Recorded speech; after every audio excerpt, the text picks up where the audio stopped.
और खान साहब को इसमें सज़ा नहीं हो सकती। अदालत ने बाइज्जत 3 मुकदमात में कल खान साहब को बरी कर दिया।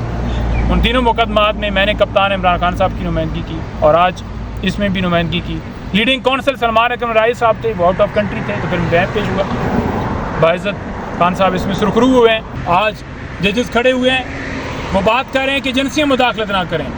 वज़ीर कानून आकर बैठा हुआ है और कह रहा है जी कि मुझे तकलीफ़ हुई है कि उन्होंने ऐसे रिमार्क्स क्यों दिए। देखें, अभी इस्लामाबाद हाई कोर्ट में इमरान खान साहब की तरफ से मैं टेरियान वाइट केस जो है उसके अंदर पेश हुआ हूँ और ये केस जो है 2023 में 10 तारीख और 5वां महीना, ये इस केस का 1 साल पहले जो है फैसला हो चुका है और उस फैसले के अंदर 2-1 से ये फैसला, यानी कि 3 मेंबर बेंच था, 3 जजेस ने ये फैसला दिया।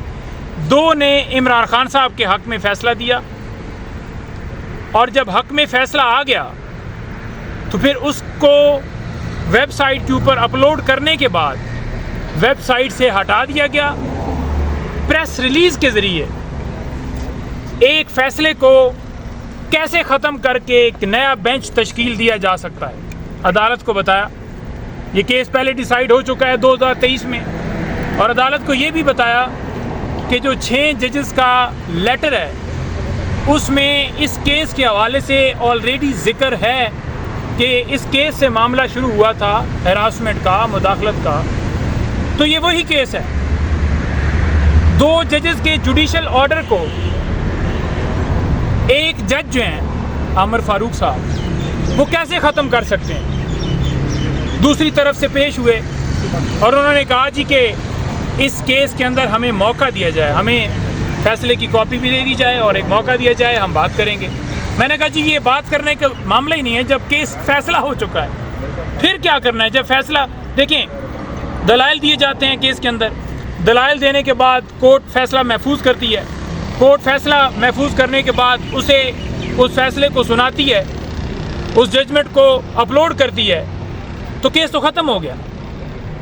तो दोबारा उसी मामले को एक नया बेंच बनाकर कैसे रिकन्स्टिट्यूट किया जा सकता है। आज अल्हम्दुलिल्लाह ये केस इमरान खान साहब के हक़ में दोबारा फैसला हुआ है और खान साहब इस केस से दोबारा सुरखरू हुए हैं, क्योंकि ये बार बार बेंचेस बनाने वाला मामला जो है हमारी समझ से बाहर था कि जब एक केस डिसाइड हो जाता है तो फिर बेंच कैसे बनाया जा सकता है। ये केस आज अपना दम तोड़ गया है और यह आपके सामने नज़र भी आ गया होगा कि किस तरह से पॉलिटिकल विक्टिमाइजेशन हो रही है। 9 मई के हवाले से कल खान साहब बाइज्जत बरी हुए हैं, खान साहब सुरखरू हुए हैं। 2 केसेस आज़ादी मार्च के हवाले से, उनमें भी खान साहब सुरखरू हुए हैं। खान साहब के जो फैसले हक़ में आ रहे हैं, बरीयत हो रही है, ये कोई डील नहीं है। रिकॉर्ड फाइल, उसके अंदर कोई ऐसी एविडेंस ही मौजूद नहीं है, कोई शवाहिद ही नहीं मौजूद। जो कहते थे कि नाकाबिले तर्दीद शवाहिद हैं, आपको पता होगा कि प्रेस कॉन्फ्रेंस की गई हमारे एक अदारे की तरफ से, तो उसमें कहा गया कि नाकाबिले तर्दीद शवाहिद। मैंने अदालत को कहा कि लाएँ जी नाकाबिले तर्दीद शवाहिद।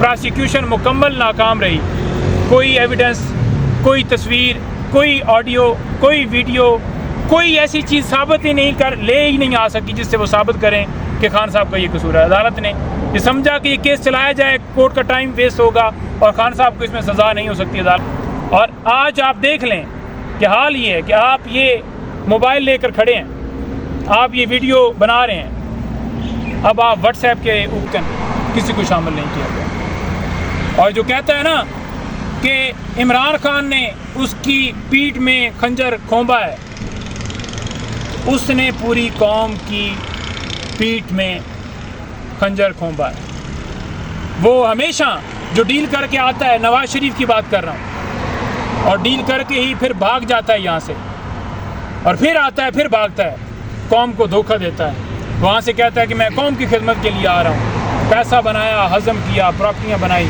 इनके सारी जायदादें बाहर हैं। इमरान खान की एक तस्वीर के ऊपर इंक्वायरी शुरू हो गई है और दुबई लीक्स वाला मामला कहाँ है? ये अरबों की प्रॉपर्टियाँ जो बाहर बनी हैं, क्या उनको कोई हिसाब करेगा? नैब ने उसके ऊपर क्यों नहीं केस चलाया? कहाँ है इंक्वायरी? FIA की कहाँ इंक्वायरी?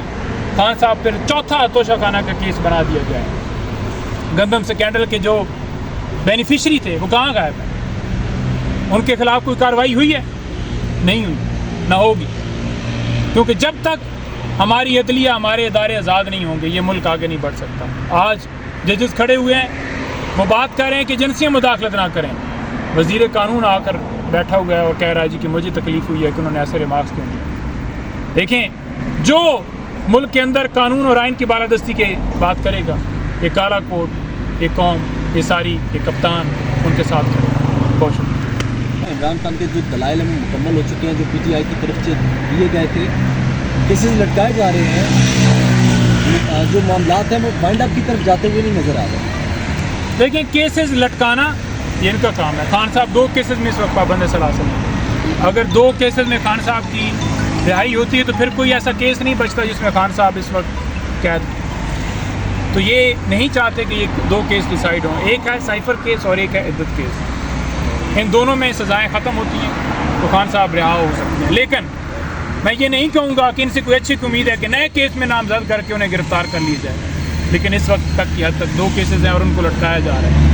नए केसेस बनाकर स्पीडें चल रही हैं। जहाँ पर सज़ाएँ देनी हो 5 दिन में 3 फैसले सुना दिए जाते हैं, और जहाँ पर ज़मानत का मामला हो उसको लटकाया जाता है। ये चल रहा है मुल्क के अंदर, तमाशा बना हुआ है। टिकटॉकर्स ने मुल्क संभाला हुआ है।